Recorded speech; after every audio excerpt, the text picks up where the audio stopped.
5-Year Mission, the podcast, episode 15. This episode of 5-Year Mission, the podcast, is brought to you by Fansets, your home for all things pop culture pin related. Head over to fansets.com and see all that they have to offer. And also stay tuned at the end of the episode for a very special offer from us here at 5-Year Mission. This episode is also brought to you by Science Division, the brand new company making interactive tribbles. Head over to sciencediv.com and check out these awesome tribbles. You'll hear a little bit more about that later in the episode. But until then... By now you figured out that this is the 5-Year Mission podcast.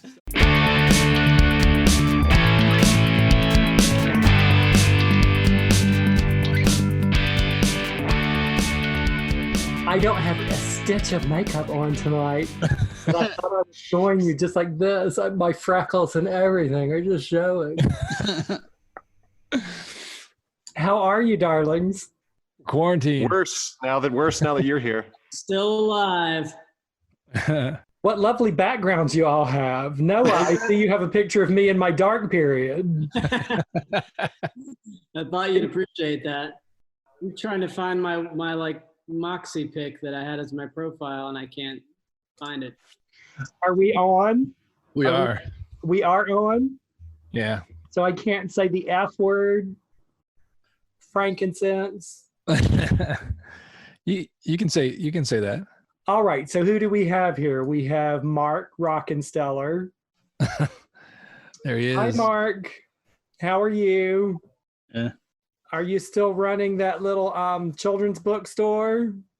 I gave that up. Yeah. We have Amanda Farkle. Hi, Amanda. Hi, Mixel. How are you, darling? Can't complain. Yeah, I got always complain. Oh my gosh, are you falling into a sarlacc pit? and then that guy. Hi, that guy. What's his name? That's dog. Hank, and that's Sophie. He's showing me dogs for people out there in the podcasting world who can't see. They're amateurs at this. I'm an old professional. That's the old professional that dressed up for an audio podcast. Well, this was to put everyone in the mood so that you would laugh more at my jokes because I'm looking the part. Not funny.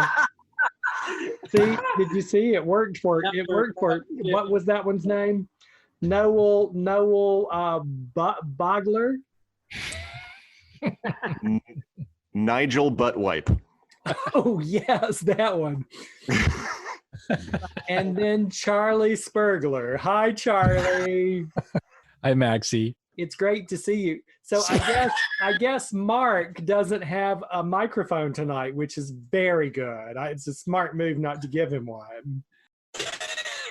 Tell me about this podcast. I've never listened to it. You have a lot of subscribers? We're doing good for within our first 15 episodes. We'll just put it that way. So you have 15 episodes. They come out every week. Every other week. Every other week. Ish, Yeah, Mostly. lately. And you have up to 1,000 subscribers so far? Somewhere in that range. 1 million? No. 500,000? No. 1,000. $250,000. Yes. Okay. In spirit, at least. In spirit. So ghosts. You have ghosts that listen to your podcast.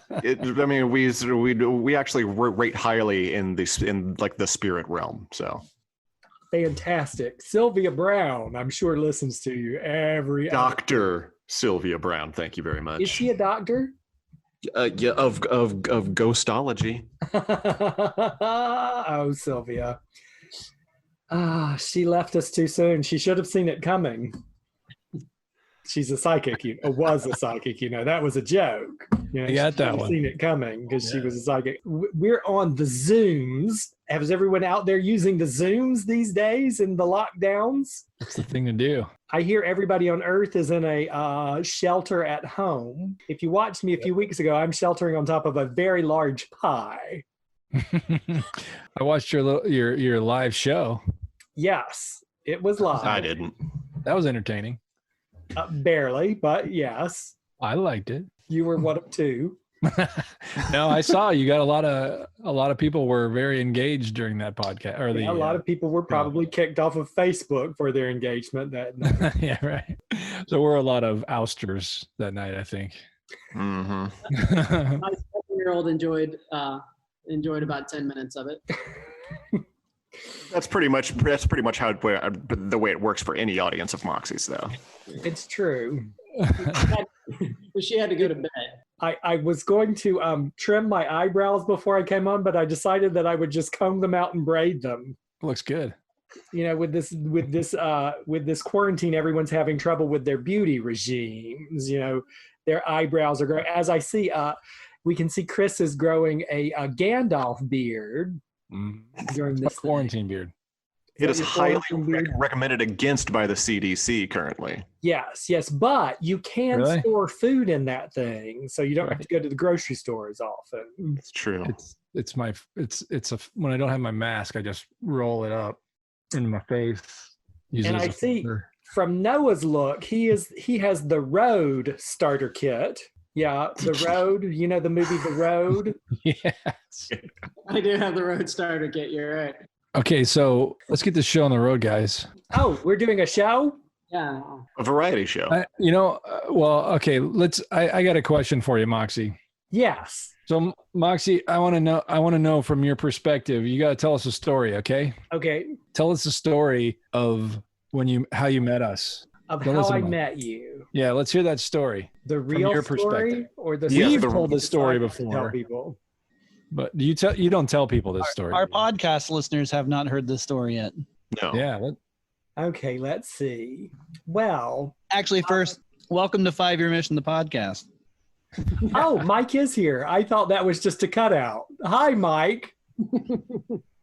Really quick, then, since Mike welcomed you to 5-Year Mission, the podcast, we should probably also introduce our guest for the evening in case you don't know who this is that we are speaking to. Yeah. This is Moxie Ann Magnus. She is the chief xenocosmetologist on the Starship Enterprise. We have known Moxie James T. Kirk. Under Captain James T. Kirk. I'm sorry, I forgot. I should have specified. There are many enterprises. Very enterprising. Yeah. So we met Moxie quite a few years ago, and she came and helped us entertain the crowds at Starbase Indy. Like I mentioned earlier, variety shows. So Moxie, this is kind of your forte. Yes. Just describe what you do for the listeners. Well, I get on a stage and I sing with the voice of angels. I play a ukulele like no one has played before since vaudeville. I've been described as the world's okayest ukulelist. Yes, it's true. I am probably the world's okayest ukulelist, I would say. And I tell jokes, and I do things such as that. I MC. I spill the tea. As the kids say. I keep it real. I kick it old 100 school. now. I do all of those things. So Moxie, what compelled you to do this? I don't know. I don't even know how I got started in this, to tell you the truth. I do know what I do. It's all started long, long ago at a convention called Dragon Con. There's this little tiny convention in the city of Atlanta called Dragon Con that grew into a gigantic convention in the city of Atlanta called Dragon Con. Now, I used to dress up in Star Trek gear at Dragon Con with my friends Celeste and Chico, and we dressed as Star Trek ladies. And people would always say, "Oh, you're Janice Rand," or "Oh, you're Nurse Chapel," and I would be like, "No, I'm just some random Star Trek chick." And so I was like, "Well, I guess I should come up with who I am instead of just being some random Star Trek chick." So I came up with the idea that I was indeed Moxie Ann Magnus, the ship's chief cosmetologist on the USS Enterprise, because those basket weave bouffants just don't weave themselves, you know. And there must be a cosmetologist on that ship because they didn't quite have hollow chip technology to put in people's scalps at that point. And they did have fabulous hair on the original series. So there must be a fabulous cosmetologist on the ship, and it turned out to be me. Yeah, so it was just the way that things happened. And if you Truly, drink, you can you be it. are one of the unsung heroes of the original series. It's That's right. true. And you know how unsung I am? I am so unsung that I do not have a Wikipedia page, and someone out there needs to rectify that. So I'm just putting that out there for the world. I am sure someone listening to this podcast will do that. Helen Lake. Wow, called her out right there. That explains the persona, but what about you perform music and you tell jokes? I perform music. I tell jokes. I had a little comic strip at one point. Yeah. That's right. Salon Had a Bay. blog, Tales from Salon Bay. So did that just stem from, did you just start with Moxie, and then did it just branch out from that, or was it all? Did you kind of have this idea from the beginning, and it evolved? No, it just evolved. My life is just falling from one hole to the next hole. Oh, That Moxie, sounds really. no. I shouldn't have said that, should I? This is a family podcast, Moxie. Come on. But what I mean by that is I never really plan anything. I just randomly fall into things. So I just started dressing up in this fantastic outfit, and that just led from one thing to the other. And here I am today on this fabulous podcast watched by ones and ones of people. It's magical. Nobody watches it. It's an audio podcast, Moxie. You're right. Listened to by ones and ones of There you people. go. There we go. There we go. Did you know, here is a quarantine fact for you, that the only soap opera prepared for the quarantine is Days of Our Lives, because they film a good 9 months in advance, whereas the other soap operas do not. Really? So Days of Our Lives is the only soap opera that has enough episodes to last through this quarantine, whereas the other soap operas do not. And the other soap opera, and Days of Our Lives was about to go off the air. They were trying to decide whether they were going to cancel it or not. That's right. I heard about that. And now they're the only one who can actually survive the quarantine. So who knows what will happen now? How do you know that? Dun, dun, dun. How do I know that? Because I got concerned over my mother not having a soap opera to watch because she watches young adults. Okay. Yeah, and they only have a matter of weeks before they'll have to start recycling. So Mm. Do they still have soap operas in the future? they do. What? Like what? Yeah. They have The Bold and the Mighty. They have the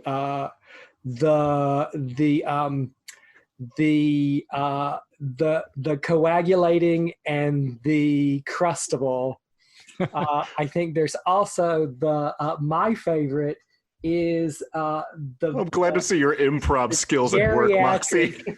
the geriatric and the nestable Tupperware. That's a really good one. Wow. It's about the Nestable geriatric Tupperware? and the nestable Tupperware and storage of food. Thanks for coming out. We're geriatric of the nestable Tupperwares.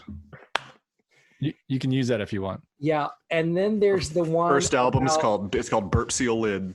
The Screaming Goat one is kind of it's pointless, but you know. Well, that one's been on for years though. And Keeping Up with the Kardashians. I thought it'd be Cardassians by this point. Yeah. I see what you did there. I did. He's Yeah. not the first to do that. No, I'm not. It's an old meme. Wasn't that No. original. Open that old wormhole.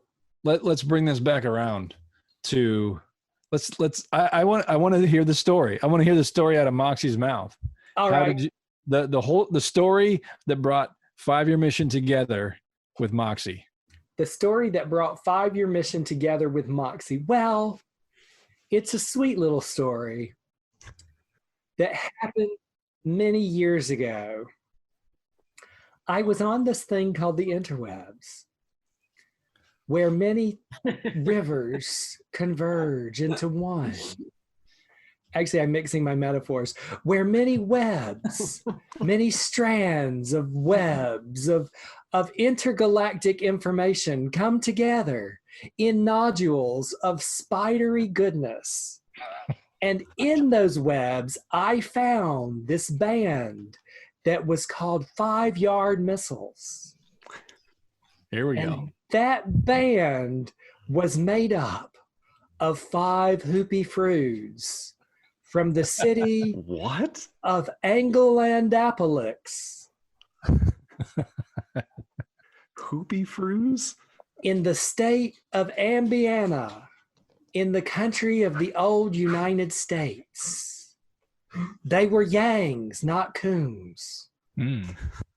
Thank goodness.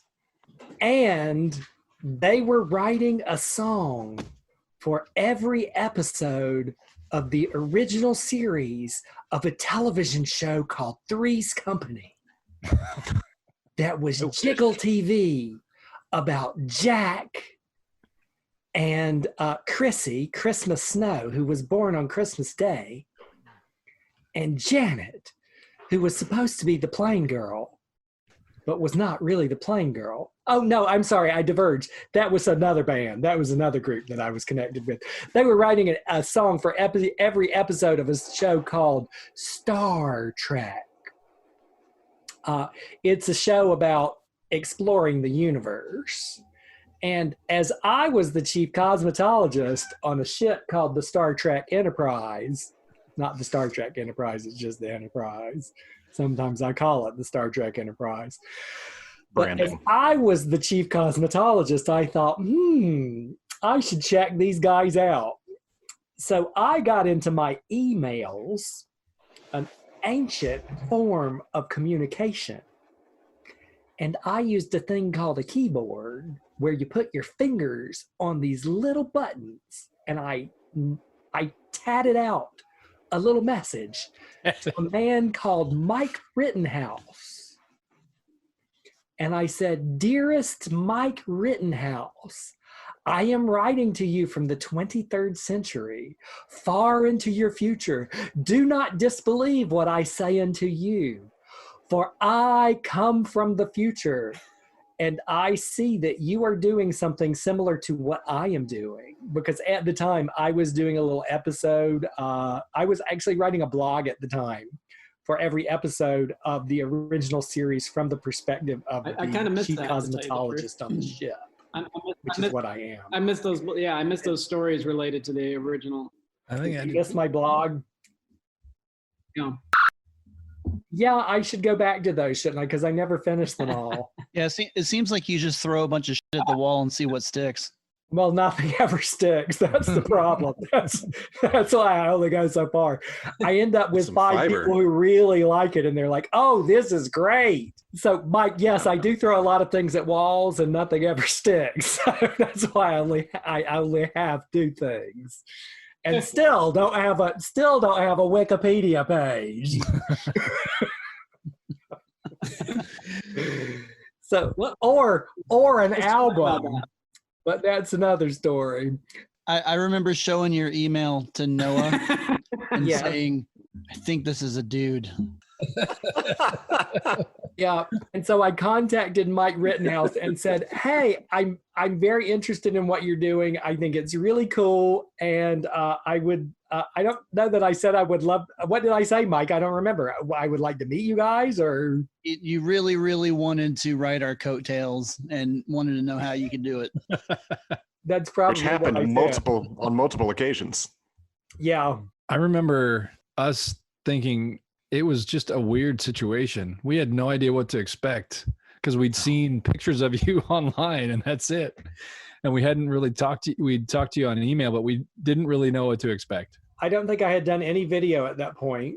Mm-mm. Well, I remember being relieved after having met you because I thought, wow, okay, So this person Well- isn't completely insane. Yeah, we just did not know what to expect. Well, the thing at the beginning was either this person, me, is either extremely insane or a straight up genius. That was And our it turns out conclusion that as I'm well. a straight up genius. We met Brantley first. I remember meeting him and thinking, wow, he's a really nice guy. I'm glad that he, you never know what you're going to get when you pick a chocolate out of the internet, It's good. and this one turned out okay. So I was really excited. And then, Brantley took off that first evening and Moxie appeared. Yeah. Out of nowhere. Again, we had no idea what to expect. None. Is that the Moxie. 5-year mission Spice Girls shot? It's the 5-year mission Spice Girl shot. We need to have that as the picture for this podcast. Yeah, Well, we have the picture of all of us in wigs too. that's a good Yeah. one. It's another good one. Moxie's Angels. I really didn't care for the wig I got stuck with. I got stuck with a Janet. There it They're is. all perfect. They are all exactly what they should be. I didn't like mine. They're pretty darn good. I think I made the mistake of saying I don't care which one I get, and so I got that black bob. It's perfect. I got that weird Andy Warhol thing. You look like Edna Yeah, you look like Edna Mode. Mode, yeah. I make capes. Noah had that blonde wig, didn't he? Yeah, Noah had the very beautiful, long, luxurious blonde I wig. don't see Yeah. myself in that picture. I've forgotten what I looked like. You're You're over there on the too. edge. You're I on the remember left. being a little turned on when I saw it. So to explain, it was 1 year at Starbase Indy, and I can't remember what year it was, but Moxie brought wigs for all of us. 2013. 2013. So Moxie brought wigs for all of us, and we all put on these wigs and took pictures and had a little photo shoot, and it was interesting. Yeah, when you guys do the last episode, whoever gets that, the one with what is that one where Turnabout and Turnabout Intruder, you have to let me do that video. Oh, we've been talking about that for years. Like once we finally get to year 5, and one of the videos that we make, we're gonna have you come up and like basically style us. Well, For that video. for that video, I want you to all switch places with me as the cosmetologist on the Enterprise. Okay. And so We can do I will that. do all of your makeup. Yes, that'd be great. I will do your wigs. I will do everything. I am on board for that. I'm for it. Mike, who has Turnabout Intruder? Is that you? That's Mike. Mike. It's me. Oh, Mike's Mike. got it's his song. So it'll be a song where two guys stand in an elevator and talk for 20 minutes. And it's gonna take 2 years. Except for they'll be in drag. Right. Yeah, well, that's you. Just because I made one amazing song doesn't mean that I have to base every song on that one, Chris. Don't pigeonhole him like that. I'm just it's wishful He'll thinking. just do 2 more. When you opened for us that first time, was that the first time you had done a show like that? No. Let's see. I had done a few shows in Atlanta. So I started doing the first things that I did was were the first shows that I did was with a convention called Trek. It was called Trek Treks at the Treklanta? time, I think, in Atlanta. It's called Treklanta now, but it was called Trek Tracks then. And then I started doing Timegate, which was a Stargate Doctor Who convention, and that was my major con for years. That was the one that I did for a long time, and they just wrapped up. Last year was their last convention. Oh. I didn't know they were doing that. Because I tipped them off that this year would not be a good year to have a convention, and they just needed to kind of go ahead and do it all in. Because I know the future, of course. So, Just like Dr. Sylvia Brown. just like Dr. Sylvia Brown.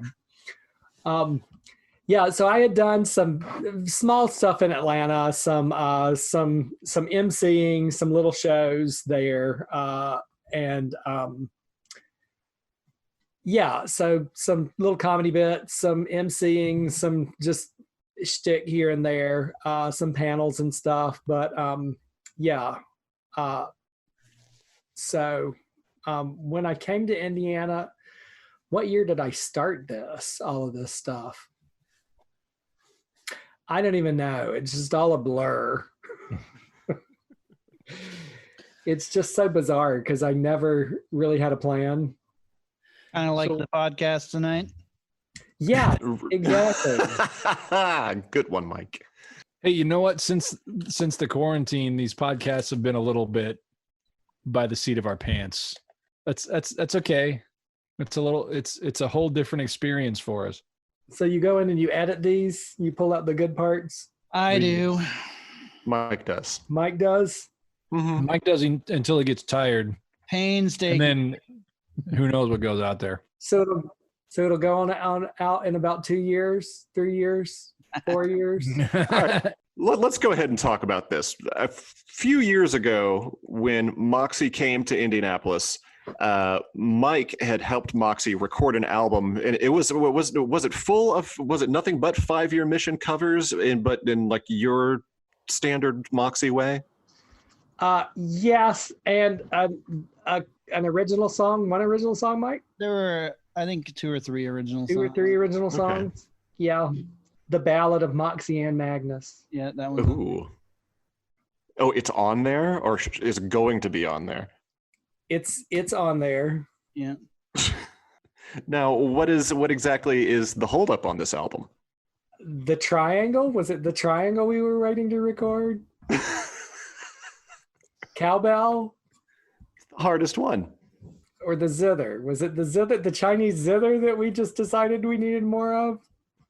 I don't know. The orchestra, it was the wall of sound. That was it. We needed a wall of sound. And you know, with like Phil Spector being in jail and all, it's a little hard to complete. Exactly. I have Phil Spector's hair tonight. That's true.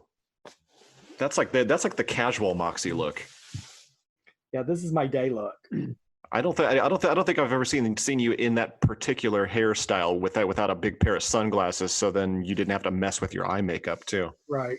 It's true. I know your secrets.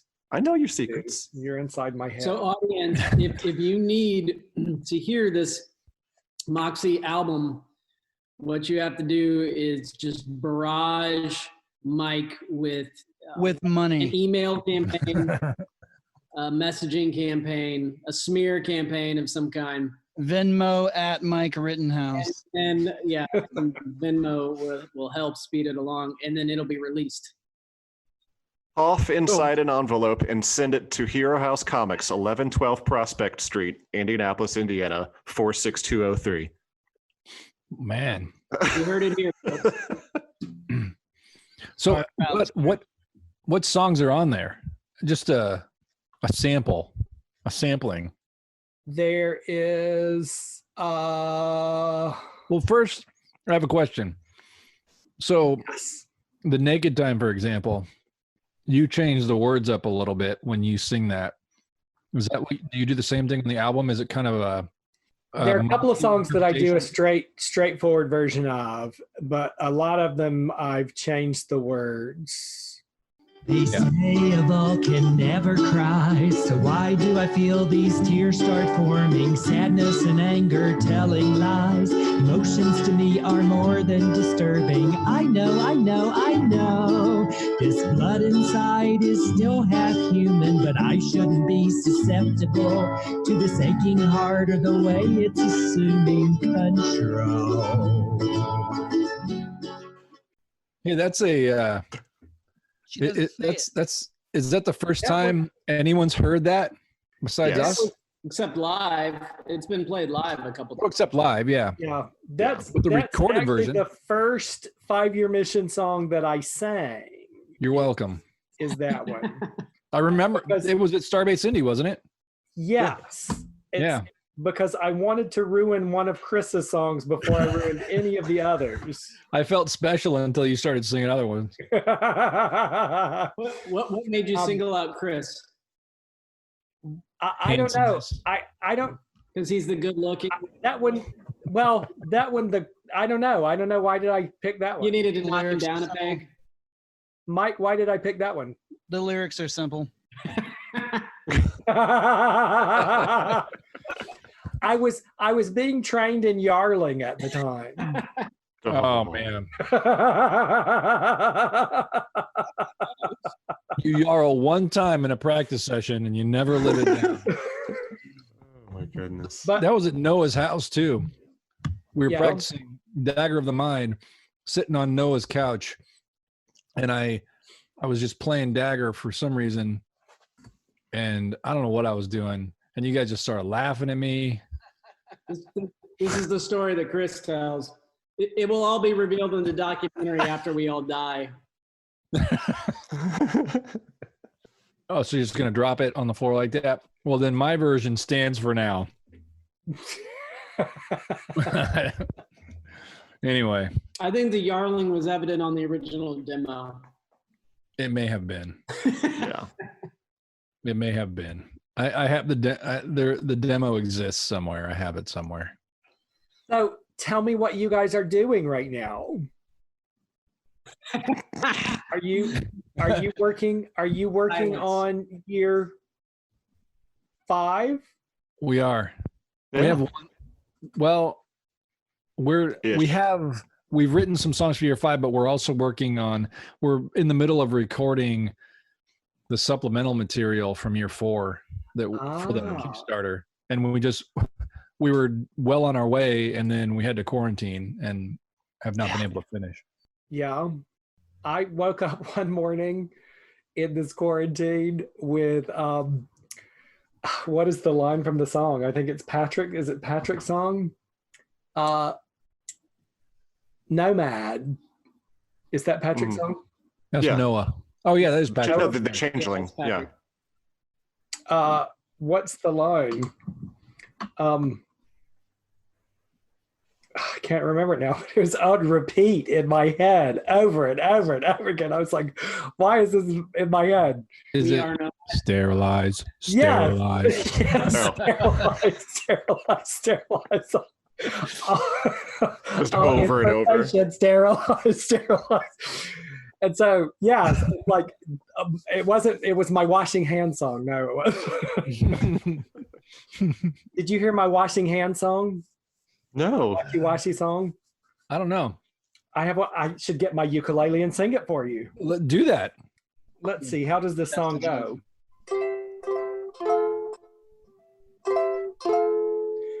I just wrote it the other day and I sang it in my little show, but I've forgotten it completely. So this is a hand washing song that can help you wash your hands for 20 seconds because you're supposed to wash your hands for 20 seconds. No, are you paying attention? No, he's not. Okay, this is like teaching online. Any of you out there teaching online? Okay, this is like, Mike, are you paying attention? Is your camera still on, Mike? Mike, if you're listening, say yes. He's acting like he's frozen. It's a good commitment. It's okay. Only his heart is frozen, Andy. Only his heart. All right, here we go. Here's my song. This is your hand washing song.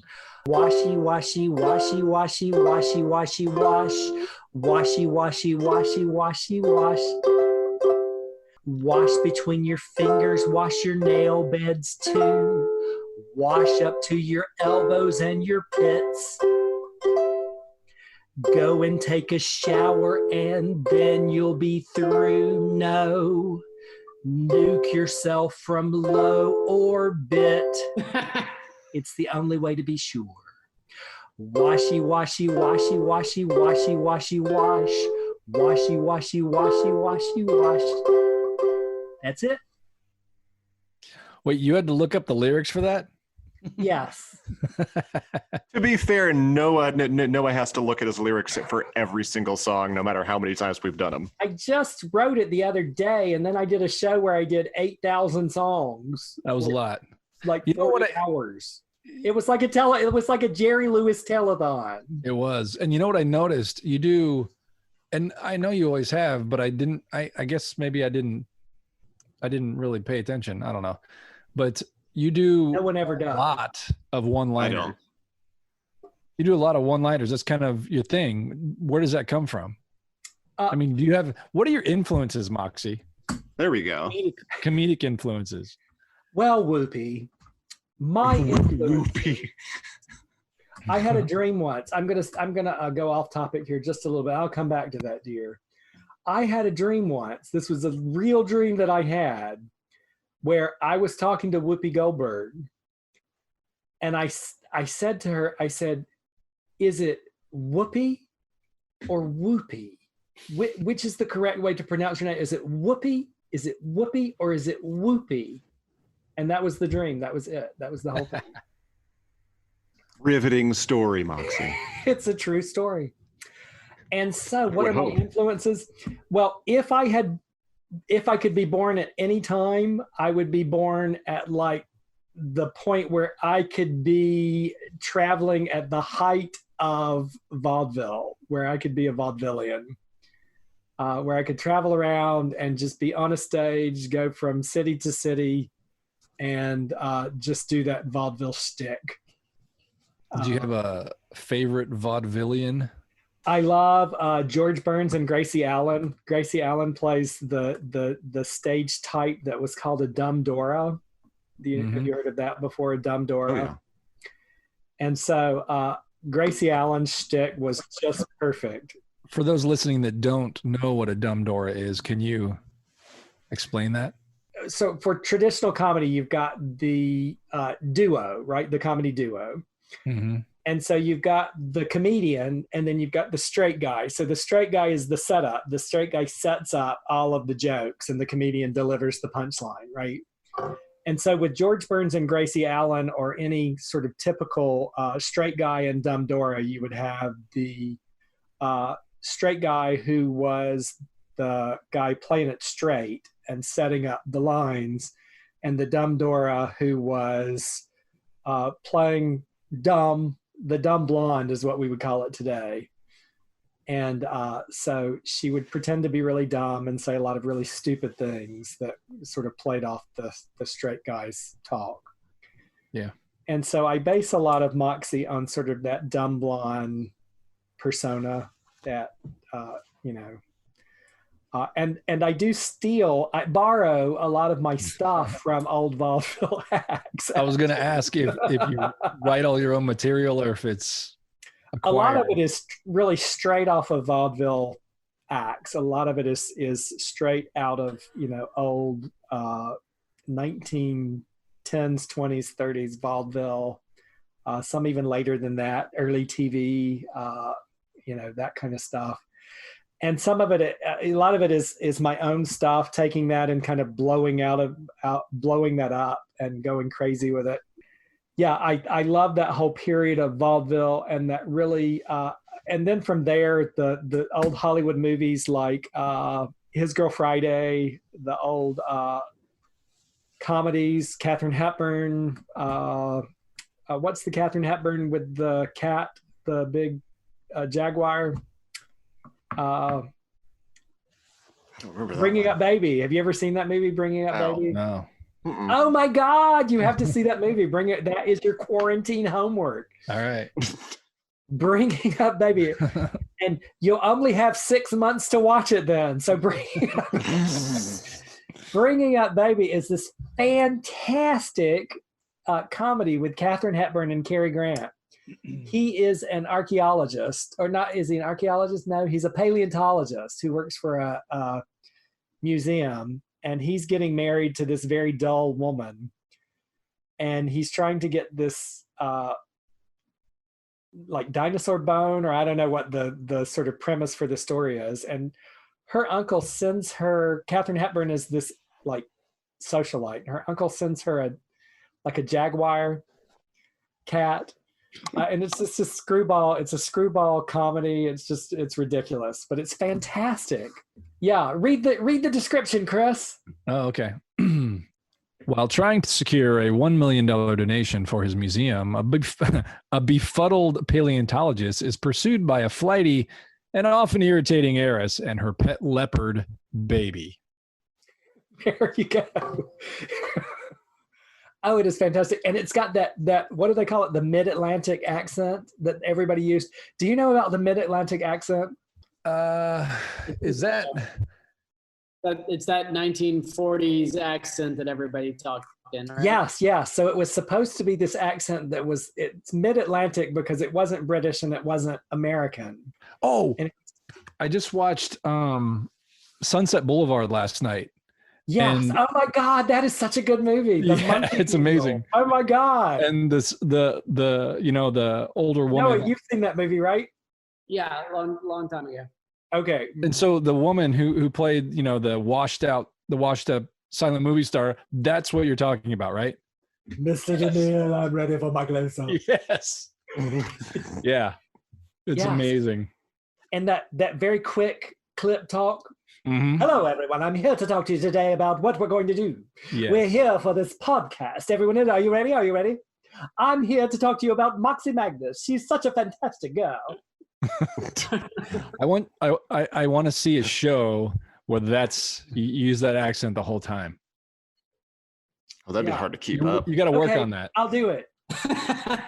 Challenge accepted. It doesn't have to be a long show. It could be a guest appearance by your sister Marxie or something. Marxie, the communist, the communist sympathizer from the 1930s. Moxie Magnus. The hammer and sickle, all I need, see?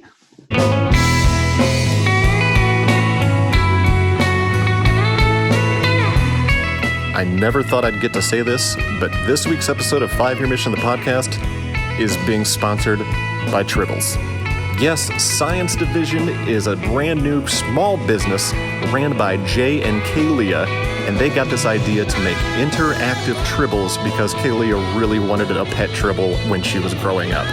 So what they've done is they've made actual insanely soft Tribbles that actually vibrate and trill, and they actually have modes such as at ease, on duty, and watchdog. There's also an attack button. How do these work? Well, there's an app called Section K7, which is available for iOS and Android. Once you get this Tribble from sciencediv.com, you can actually use this app, and you'll have your own pet Tribble. It's amazing. I've seen them in action, and I am going to have to drop the money on getting one of these for myself. I think my dogs would really enjoy this thing. So head over to sciencediv.com and pick up one of these insanely soft, cute little interactive Tribbles today.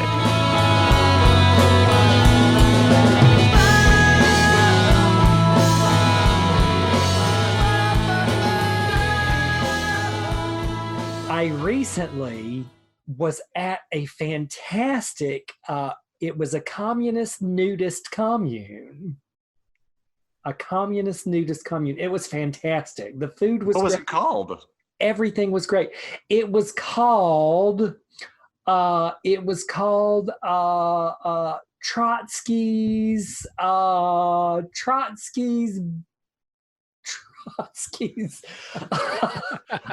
something about Trotsky. It was called Perfect. Trotsky. Check your notes.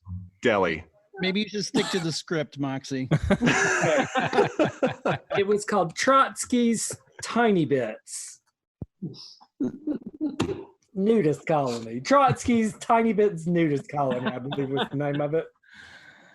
You know, the thing about improv is always say yes. This is my new favorite thing to do to Moxie now. Is to throw me things for improv. Yes. This is my new favorite thing. So I was at this nudist colony. It was a communist nudist colony called Trotsky's Tiny Bits Nudist Colony, as we have established in this joke. And so the food was fantastic. I was sitting out by the pool on the veranda. I was talking to this fantastic older gentleman. We were sitting there by the pool and we were discussing communist philosophy. And this gentleman says to me, have you read Marx? And I said, yes, I think it's the wicker furniture.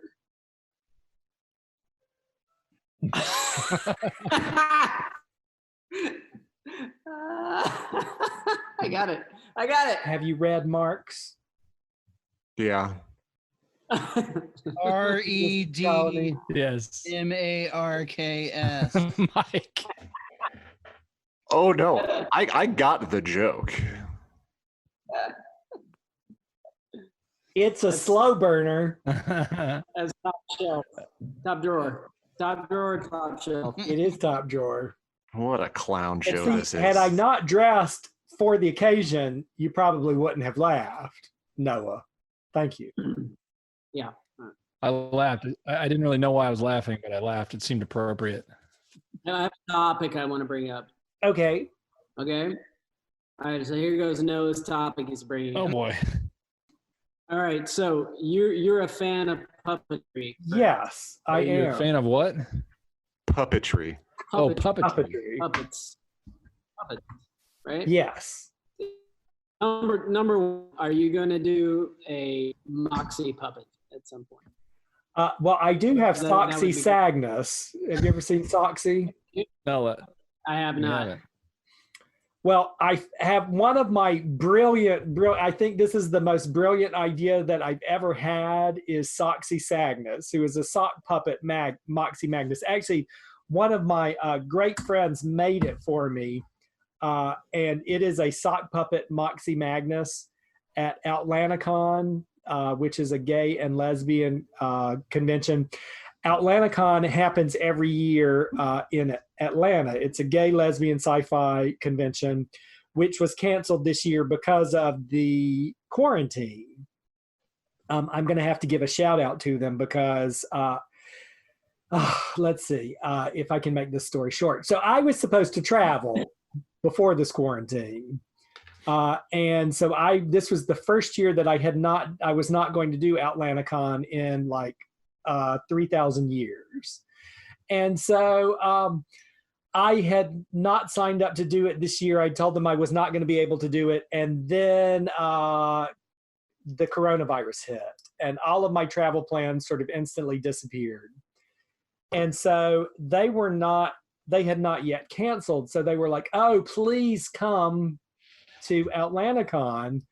And I was like, I would love to, but I don't think it's a very good idea. And they had not yet canceled because the city of Atlanta had not yet put in any type of quarantine or stay-at-home orders. I heard Georgia was pretty slow in getting those Georgia implemented. was very slow in doing anything. And so my very fantastic friend, Candace, who was the head of the con, if they canceled the con themselves, they would have been in the hole like 15, what was it? It was a ridiculous amount of money, like $150,000 or some ridiculous sum of money. And so if they had to cancel the con themselves, the con would have disappeared forever. If the con was canceled by the hotel, they would only owe like a couple of $1,000s and they would survive again for next year. And so Candace was like, I can't see canceling this con myself because I don't want this con to disappear forever because we love this con. We have a lot of people who love this con and I want to save this con if I can. So, and she's a nurse and she's like, come hell or high water, I'm going to go through with this. And so they brought me on the week before the con and I was like, okay, hold my beer. I'm going to see what I can do to get this canceled because it's a gay lesbian con. So I was like, I am ready because this was a weekend. I was like, okay, if Monday comes, I'm going to the press and I'm going to be like, okay, Atlanta, okay, Marriott, you're ready to hold this con for a community that has people who are HIV positive, who have possible autoimmune problems in the midst of a coming pandemic. And Marriott, you're ready to force this convention to go on, and you're ready to possibly face the bad press from this. So hold my beer because I'm ready to bring some bad press your way. So I called the Marriott. I'm like, look, I'm ready to talk to somebody in your office. And they were like, well, you're going to have to wait until Monday. So I was ready to bring all hell down on them. But the city of Atlanta, thankfully, before Monday, decided to cancel all events of more than 100 people. Thank goodness. And so they canceled the convention, so I didn't have to go like psycho bitch on everybody because I was ready. I was ready to get that convention canceled. And so they canceled it. And so in the end, they only owed a few $100s. So check out AtlantaCon because next year they're going to need people, and it's a great event. But anyway, what was the question? Puppetry. So basically, The puppetry. Soxy. Magnus did not get to be a part of AtlantaCon. So right? they have at AtlantaCon, they always have this erotic midnight sock puppet story reading thing. And so they I always like have it these already. sock puppets that read like fan-based erotica. So they always have sock puppets. So as a side of this event, they made a Moxie Magnus sock puppet. So I named her Soxy Sagnus. And when I did my show in Indiana at the Back Door down in Bloomington, I had this brilliant idea to lip sync the song from Kill Bill by the 1, 2, 3, 4, 5, 6s, the Woohoo song. Do you know that song? The 5, 6, 7, 8s. 5, 6, 7, 8. Thank you. Yeah. That one. The Japanese good all-girl garage punk band. Yes, the Woohoo Yeah. song. Woohoo, Yeah.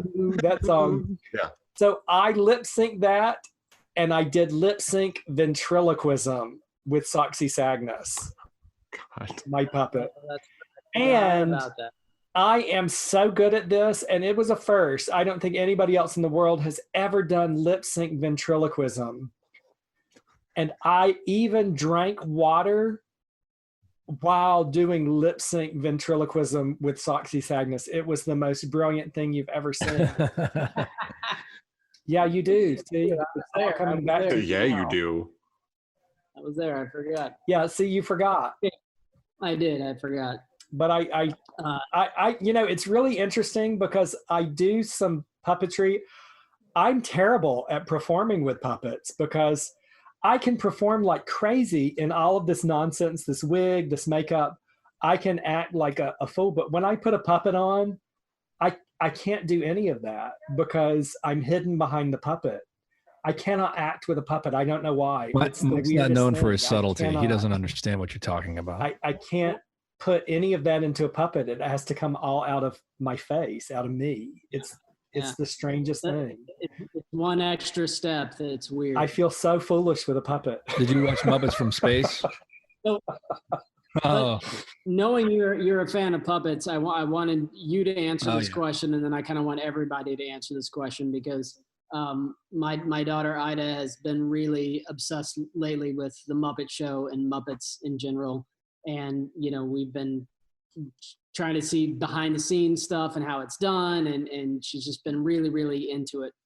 They And shove so their we've hand been up its watching ass, Noah. That's how it's done. That's how, yeah. Well, it's a little more subtle than that, Mike.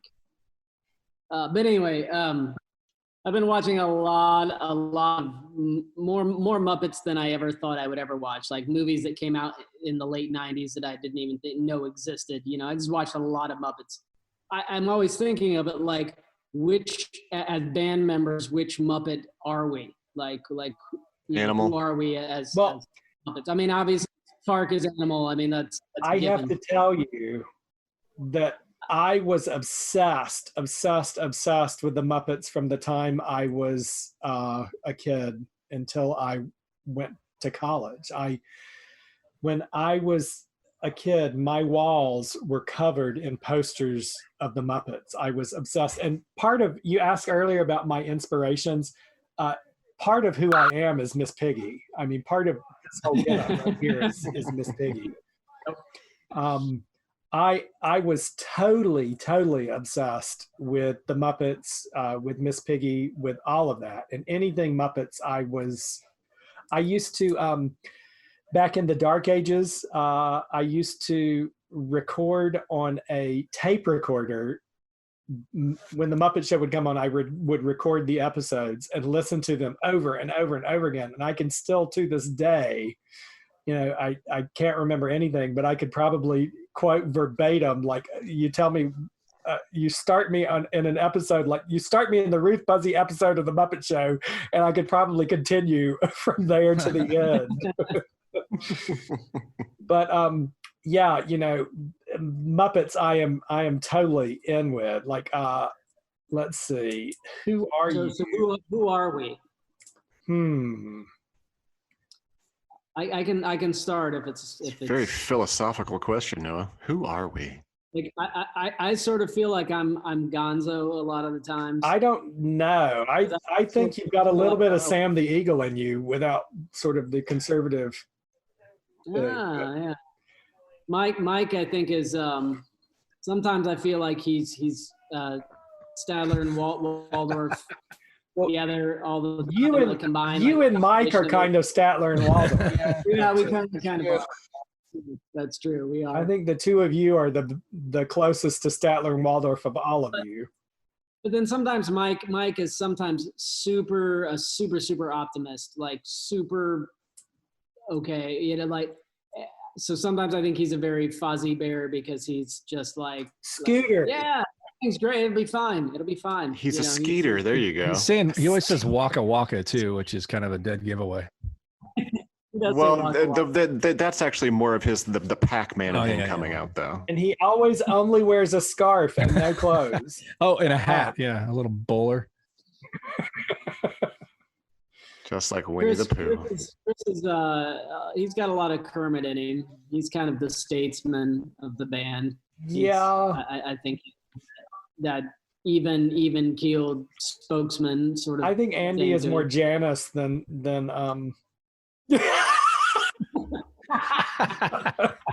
for sure. Really, I'm taking umbrage with that one.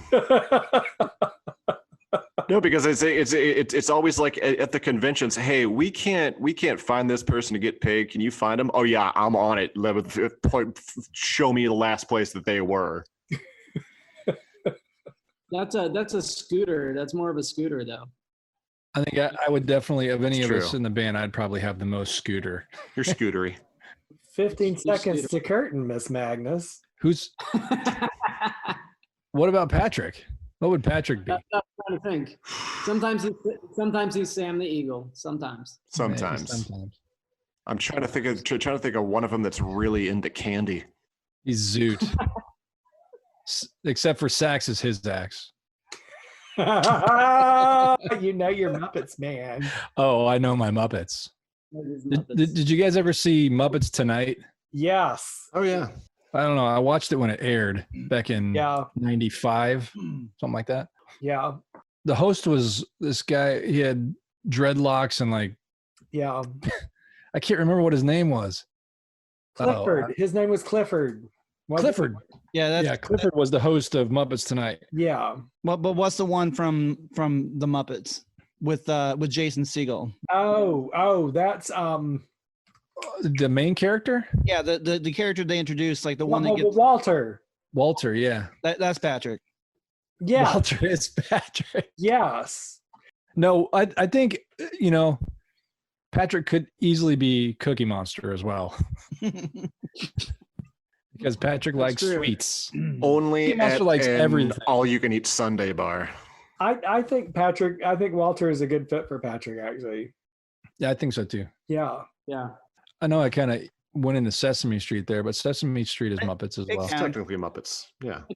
Grover was my jam as a kid. I had a Grover. Oh man. That I love Grover so much. I do too. The monster at the end of this book. Yeah. I read the cover off of that book. Yep. I loved that book. Too. I loved Grover so much. And I'm actually a big fan of Gonzo as well. Yeah. I love Gonzo and Kermit, of course, but everybody loves Kermit. Yeah. And I love Dr. Rat? Teeth. Maybe Andy's kind of a Rizzo the Rat. Oh yeah, Rizzo. I can see that. He's got attitude. True. True. True. He eats trash. I do. I actually for lunch today, I was dipping nacho cheese Doritos into nacho cheese. So Oh man. yeah. Let me tell you, with this crazy shelter at home thing, I have more food in my house than I have ever had in my house ever. Yeah. Mhm. Oh yeah. It is the weirdest thing. And my kitchen, it's just like I said to my husband tonight, I was like, we have got to get this kitchen under control because I'm going to have an anxiety attack because there's so much food in this kitchen and there's no place to put it. It's just, there's just so much food in there. I mean, this is a good problem to have, I suppose. But do you have toilet paper? Because that comes at the, Yes. that comes after the food. Before all of this hit, even Luis is my husband. Luis bought toilet paper and he came home and he's like, I am so sorry. And I said, what? And he said, I accidentally bought scented toilet paper. And I was like, oh, it's okay. And I went in the bathroom and the whole bathroom smelled like some lavender whorehouse. It's so your nethers stay fresh. Yeah, it's amazing. Yeah, I have never had scented toilet paper before, but I didn't know they made scented toilet paper. yeah, it's so your poop don't stink. Yeah, since like the 60s, Chris. Well, I'm sorry, I'm not fancy. I don't have lavender toilet paper. They didn't have fancy toilet paper on Worthington. No. Hey, Mike lent me the Motley Crue The dirt book. The dirt. Yeah. So I started reading it. And I mean, this is back a long time ago, even when there wasn't a pandemic, and they were talking about how they didn't have toilet paper and they used all sorts of other things. So like, I'm learning from that book, like what to use. Thank you, Motley Crue. We are straight up out over here. Aren't you living in the woods? Yeah. So, You're surrounded by leaves. Leaves, pages from books. There's grass. You just got Scoot. Yeah. Everybody was freaking out. I was like, you're in your house. You can't go anywhere. There's this big water box called a shower. Just step over into the shower and wash your bottom. It's not rocket science. I don't know. Crazy idea that water. Everything is a bidet if you try hard enough. Oh, every machine. This is another joke that I love. Every machine is a smoke machine if you try hard enough. Mm-hmm. Even simple machines. True. This is great content.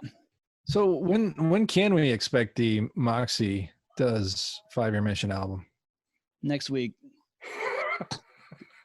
You Next got week? time. So when this comes out, this will come out what, in 2 weeks? And so you got 3 weeks, Mike. Excellent. Is Moxie still here? Fantastic. Oh, there. Moxie, what are you working on? Do you have anything coming up that? What do I have going on? Is that what you're asking? Yeah, you had your live show. Do you have anything else coming up or anything I don't you have want? anything coming up. I am on I am very lucky right now in that I am on vacation. So spring term at my work is when I have my vacation. So I just stepped right in from teaching to, in fact, I was supposed to, this would be my second day in Taiwan, which is virus free today, actually. If I had just gotten there, I wouldn't have to worry about any of this BS. But they're not letting it, I don't know if they're still not letting any dirty foreigners in now.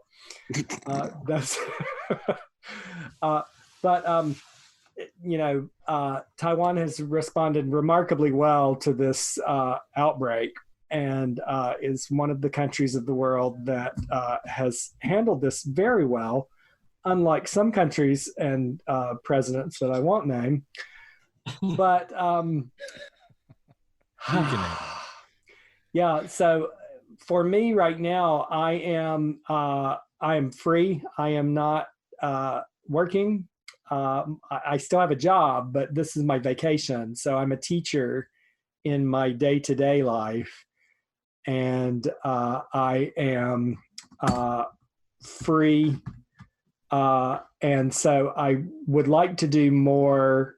I don't really know what I would like to do, but I've been working in my garden a lot. So I posted on my Facebook as Moxie. So this is not something that I haven't told people, but my father recently died. So I saw. I'm so sorry. I also had a cousin that I honestly, I didn't know my cousin very well. We grew up together, and so I knew him as a kid, but my cousin also died. He was one of the first people, I think, in New York to get the coronavirus. Yeah. And he was in a coma for about a month, and he had come out of the coma and was recovering, but had a sort of quick downturn and died. And they had a memorial service on Easter. And so I have just been just sort of taking it easy, piddling in my garden, just being very gentle with myself, leaning on my friends, and taking things easy, loving and living. So, is that a Loverboy song? It should be. But there are a lot of things that I want to do. I'm not scheduled to go back to work until June. So do plan to see more. I would like to do at least one other Moxie live show to kind of bolster people, give people a little bit more love, and maybe do some more pre-1923 royalty-free songs for everyone. And I'm thinking about actually even recording some of those. Hey, Mike, maybe I could talk to you about how to record some of those here while I'm in my house. Oh, lockdown yourself, yeah. Sure, yeah. I will record them myself. I won't rely on you, that's for sure. You learned your lesson, huh? Burn me once, shame on you. Set me on fire twice, shame on me. Or something like that. I don't know the Something like that. Something like that. But yeah, so that's so if you asked, did that answer your question? It didn't, but yeah, no, I just wanted to, if there was anything you had coming up, I just wanted to make sure that we touched on it so people knew. What do I have coming up? I'm going to wash my face, brush my teeth, and go to bed. That's a good plan. Well, and we're real happy that you were able to talk with us tonight. I'm sorry that it's been a rough few weeks, and we're always here for you. You know, we love you. One thing that I've said is that having bad things happen during this time, it's been sort of a blessing, because when you have a tragedy happen within a crisis, you know you're not alone, because everyone is struggling, and there's no why me, why am I having this trouble, because everyone is having trouble. And so you look around and you see other people. And it's been just really helpful to me to reach out and say, hey, how are you doing? Is there anything I can do to help you? And I plan on continuing to do that, and just to continue reaching out and talking to my friends. And I sent my friend Andy a message to see how he was doing, because I know that he has had some job changes recently. Andy, how are you doing? I'm sitting at home watching my girlfriend work from home. Yeah. And eventually, once all this crap goes away, hopefully I'll have something else lined up. Yeah. Well, it's just like everybody says to me, if there's anything I can do for you, I'm here for you. So that's the thing right now is we're all here for each other. And I think that goes out to a lot of people I know as well. So, Hey, and speaking of reaching out and talking to friends, where can people follow you on social media? Well, on Facebook, I'm Moxie Ann Magnus. I have moxiemagnus.com. I have fits and starts on Instagram. And one of these days, I'm going to get up and running again with the Tales from Salon Bay, but who knows when that'll be. And I'm going to do some conventions when things come back, maybe. Who knows? when the world's no longer dying. Right. And maybe, just maybe one day I'll have a Wikipedia page too. Get on it, people. Moxie needs a Wikipedia page, so let's make it happen. Rittenhouse isn't going to do it, so somebody else has to do it.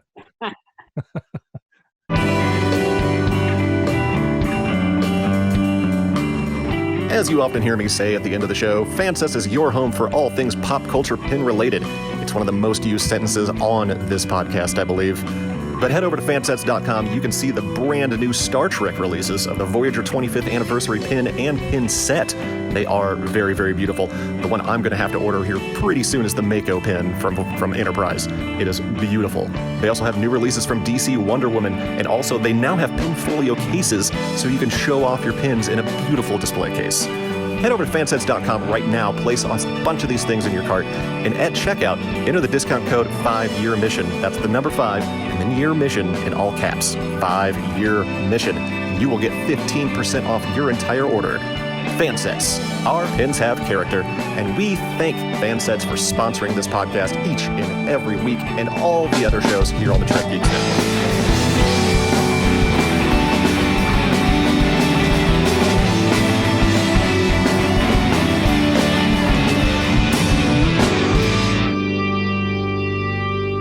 On that note, let's go ahead and wrap this up.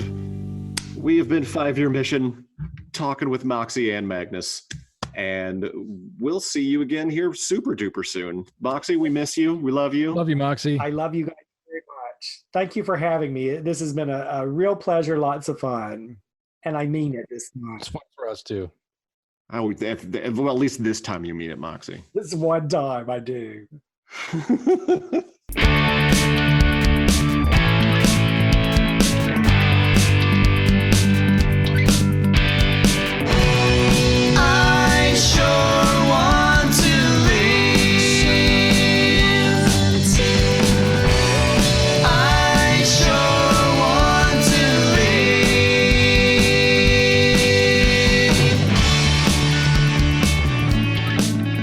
Thank you for listening to this episode of 5-Year Mission, the podcast. If any of you are interested in listening to more of our music, you can check us out on YouTube or Spotify or iTunes or pretty much anywhere that you can listen to music. Just search for 5-Year Mission and we should be the first thing that comes up. If you would like to contact us in regards to the podcast or anything else that you want to talk to us about, you can email us at 5yearmissionband@gmail.com. And for more information about the band, you can go to 5yearmission.net. And also follow us on Facebook, Instagram, and Twitter.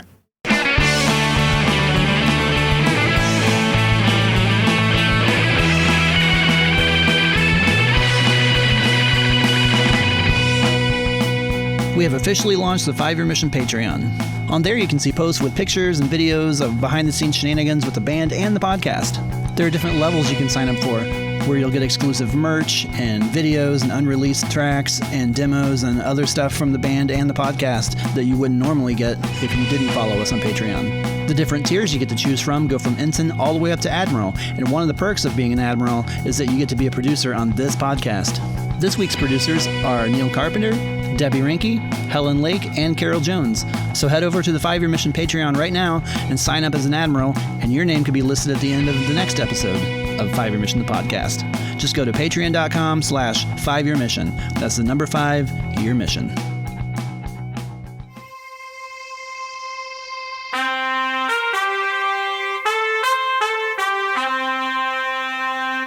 Coconut.